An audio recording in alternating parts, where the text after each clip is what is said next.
Good morning and welcome to the coolest coast. It is Tuesday, June 30th, 2020. It is 72 degrees and sunny. Kristin, it is the last day of June. That means we are midway through 2020. How's it going? It's good. Good morning, guys. Welcome to the show. Actually, I need to wave like this. Good morning. So happy that everyone is joining us. And just to get your day started right, we have a cuteness alert. This morning, it is the cutest coast. We heard that yesterday at London Dairy Alpaca Ranch, just north of Two Rivers, some baby alpaca were born. So this tiny little fuzzball is named Athena. Oh, she's so cute.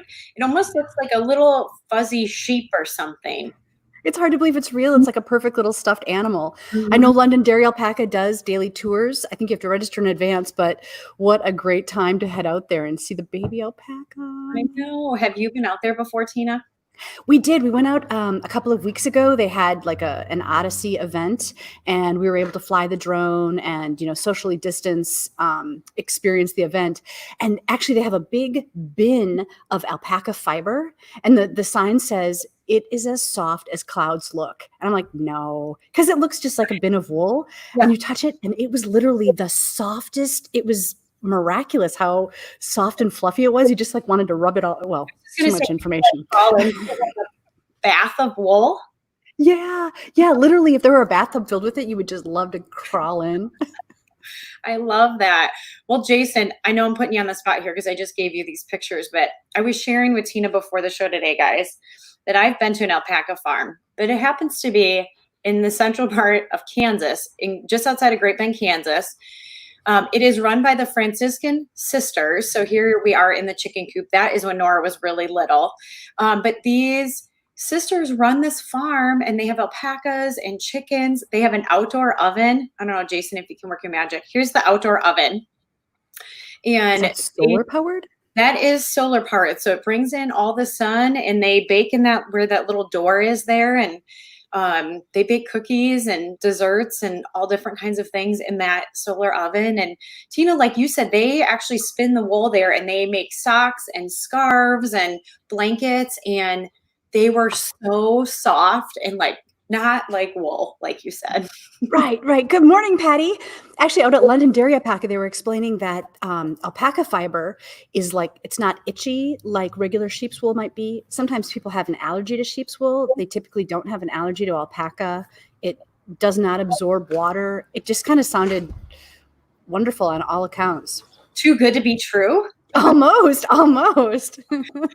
That is so cool. Well, congratulations to that alpaca mama and that cute baby. Welcome to the coolest coast, little Athena. You. And so talking about beautiful things, Kristin, you and I were both lucky enough this past weekend to witness a wedding. Oh, there's something just so special when two people make that commitment to one another. It just that moment where you can see that they're committing their lives and committing to loving one another. I love that. That moment is awesome.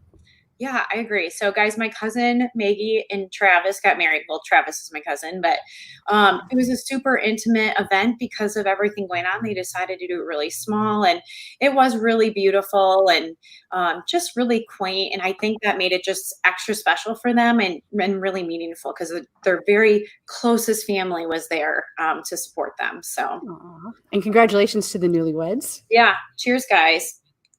Coffee on the coast. Kristin, how long have you and Doug been married? So here's a throwback. We have been married. It'll be 12 years at the end of August. And man, we look like baby faces there. Look at that. You guys are adorable. Oh, thanks, Tina. One thing, Doug was officiating the wedding, and one thing he said was, he gave advice to the bride and groom and said, make sure that you work on your marriage every day.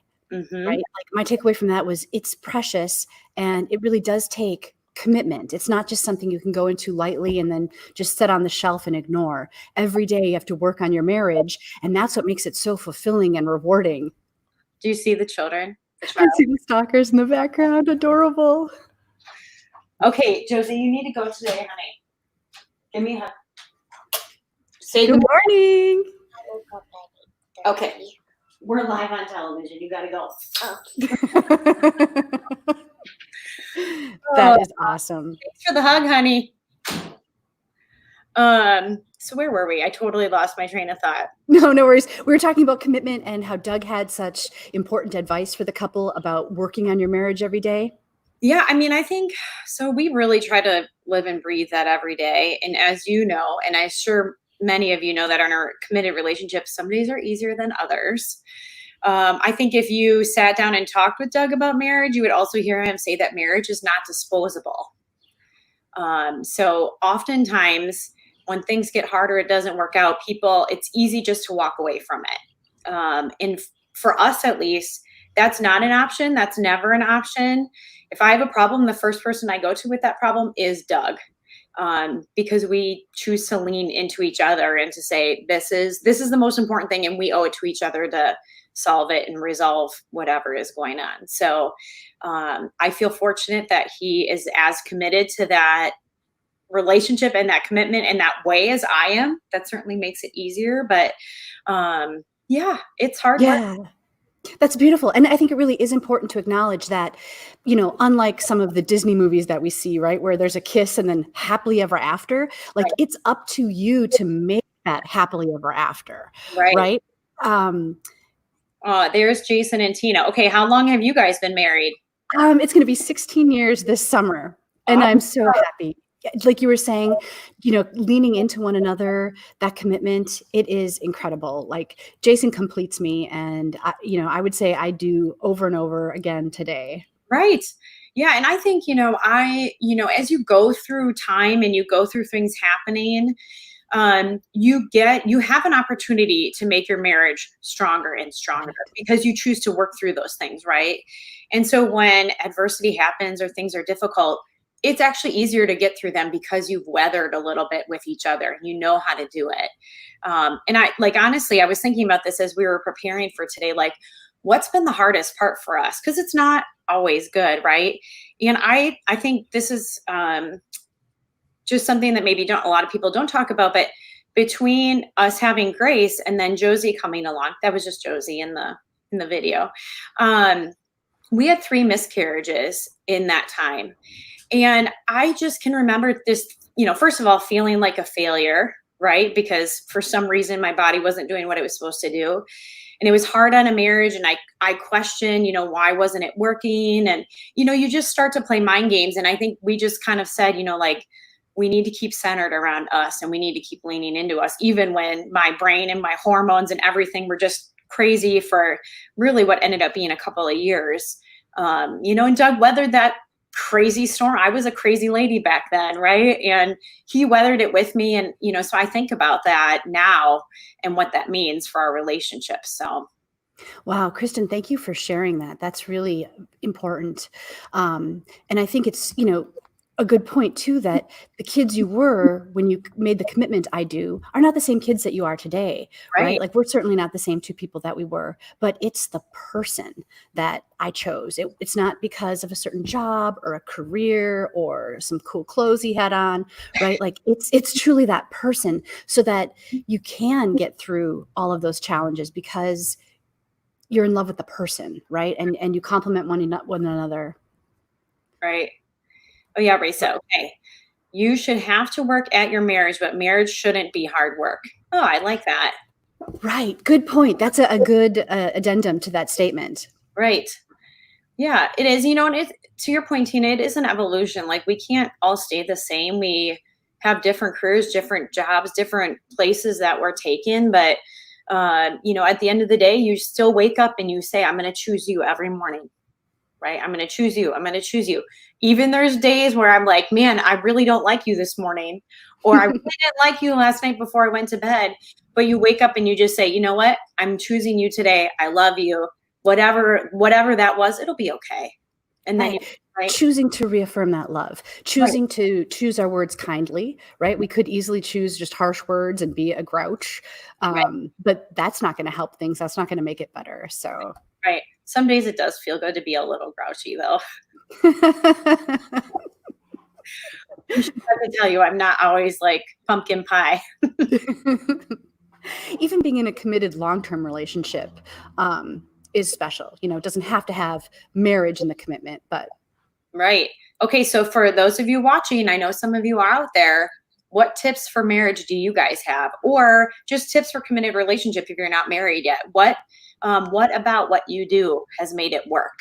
We would love to hear you share that. Mary, thanks for sharing your comment. So Mary says she's not able to have children, but she has a husband who's so understanding. It is a struggle when she sees other couples that are able to have children, but love is what is our strength. Yeah, thank you for sharing that. Yeah, Mary, I understand that. Here, Lisa, she used to say, we've been married for 20 years, and around the 10-year mark, I started to like him. Right. Sometimes. We do talk about that distinction from time to time. You know, I'll say, honey, I love you. And then he'll say, not only do I love you, but I really like you, Yeah. which is wonderful. Right. I mean, sometimes people joke about marriage, but it's like, I really do like being married, spending time with Doug. Like when we get a chance to have a date night or a date day, like Saturday during the wedding, we got to go because my mom was very helpful in watching the girls. We got to hang out for the whole day, and I loved having that time with him. And it's kind of one of those things that you have to like nurture it and keep it going, right? Because kids are busy. And I really we dream about retirement and coming out on the other side after we've done all this hard work with our children. So I want to keep that going. Yeah. It's awesome. And it's not something to, you don't enter into any kind of commitment lightly, right? Right. So I agree. In it for the long haul, like Chris says, our motto is, if you leave me, I'm going with you. We are attached. Yeah. Chris, I love that. You're not getting rid of me. Here we go. Aunt Cindy's on. Thank you, Cindy. I don't always like you, but I will always love you. Yes. Perfect. Yeah. Some days just fly by and it's so much fun. And some days can be a little bit more of a challenge. But, I always find, days like Saturday when Doug and I are having fun, it's so easy and it's, it's easy to have a good time. And then when we're at home in the daily grind, sometimes it's always not so easy because there's stress and work and kids. And so we really try to find that balance between, can we sneak out for a date night or, maybe grab a cocktail together or just something to just center around us, just to make sure that us is still in existence, right? It's that foundation that keeps everything else going. Right. Reaffirming the us. And yep, Patty, laughter, lots of laughter. Totally agree. Totally agree. And I was pretty choosy too. I was 32 when we finally got married. I did not want to make a commitment to somebody that I could not commit my life to. So. Right. Jason, you fox, you totally nailed it. So I'm not sure how the playback is for you out there. For me, it's a little skippy. Mm-hmm. Yeah, I'm seeing that too, Tina. I'm not sure what's going on there. That's kind of fun. Okay. But anybody in viewer land, I hope that this is okay for you. Thank you for sticking with us. I can hear you perfectly. I can hear you perfectly too. You sound great today. Thanks. Why don't we take a quick little commercial break and then we'll come right back. Awesome.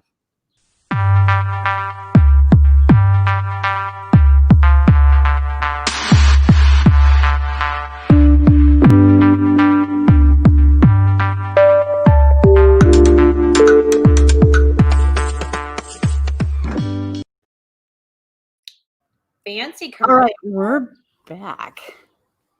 It still seems a little glitchy. Well, we'll carry on and see what happens on the opposite side. It's all good. So, and we're talking about commitment, and not only is marriage a commitment, but we're both entrepreneurs, Kristin, and that is its own unique type of commitment, wouldn't you say? Yeah, I think actually being an entrepreneur carries a different, there's a level of work-life balance that just never exists when you are an entrepreneur. I don't know what you think about that, Tina. Right. It's a totally different kind of balance because I feel like as an entrepreneur, we are willing and find ourselves working all the time, but also it then has the freedom and the flexibility to break or take a hard stop when you need it, when your schedule dictates it. So like with children, for example, all of a sudden they have an obligation. When I had a corporate job, it was always a nightmare trying to schedule okay, I got to flex in at this time, flex out at that time. Now I can just say this is my schedule today. I have a commitment to take my kid. I'll be back. Right. So I'm thankful for that. Right. And I think, we are so lucky in our community. There's a number of small businesses just really doing a fabulous job and employing other people and doing all that stuff. And it really does take hard work. You kind of end up living and breathing your business a little bit to pull it off. So I think, let's see here, Jason, I think you have a snap screen for us there. Our local community really rallied together to make some small business, I guess, grants available. And they just announced, this was yesterday, Mary Nichols put this out, that these awesome organizations donated money for this, and over 70 businesses received grants for a total of $289,000. That is an incredible commitment to the small businesses all across the coolest coast. So thankful. I just want to even say these businesses out loud. So it was the City of Manitowoc, Manitowoc Public Utilities, Investors Community Bank, Bank First, the West Foundation, Anonymous, Dave Waggy, Terry Burby, United One Credit Union, and Sure Make Sausage. Believing in the small businesses, the entrepreneurs of this community, making this level of commitment. It's wonderful. Right. So thank you to all those businesses that donated and the city to really continue supporting the small business. And also just thank you for those other small businesses really kind of trying to keep things afloat and applying for those grants. We're so thankful you're here. You guys do incredible work. And it's just a great example of this community really rises to the challenge and takes care of each other. I love that, rising up and taking care of everyone. Right. Right. It's just really great to see that continued effort to kind of keep things moving along, and it's just supporting each other. Like you said, Tina, being kind. Well, before we sign off today, let's talk about what is happening this weekend on the coolest coast. It's the 4th of July. Hey, there's Tina. Welcome back. Hello. I'm still here. Very good. So yeah, the 4th of July is upon us. City of Manitowoc has a 4th of July parade starting at 10 a.m. on the 4th. And then, of course, we have the Festival of Foods fireworks, which are at 9:30 p.m. Right downtown in Manitowoc by the South Pier. And now it's interesting because the parade route is stretched out, it's elongated, so there should be plenty of opportunity for people to be able to maintain social distance. So please do try to enjoy the weekend while staying safe. COVID seems to be on the rise in Manitowoc County, which is not good for anyone. So let's do what we can to keep that at bay. I know that Two Rivers is also having fireworks, probably around that same time. And also the Wisconsin Maritime Museum has some 4th of July activities. Oh, nice. So $4 admission all day. And let's see here, ticketed special event after to watch the fireworks from the rooftop bar. Oh, that's really cool. So it looks like tickets for the Sub Pub are $20. So lots of fun things. Hopefully the weather is also going to be nice this weekend. Again, stay safe. Have fun. It's interesting because the 4th of July, celebrating independence, that's another kind of commitment, right? Like the founding fathers of our country had to commit to the establishment of a whole new country. Right. That's right. Yeah, we have an amazing constitution that gives us so many rights and all of those independences that we've come to love and appreciate about the country that we live in. Yeah. Well, Kristin, I hope you and the family enjoy a beautiful weekend. To everybody watching, you as well. Thank you so much for sharing your morning with us. It has been a pleasure, and we will look forward to seeing you next time here with Coffee with Kristin and Tina. Bye, guys. Have a great day. Good morning. Have a great one.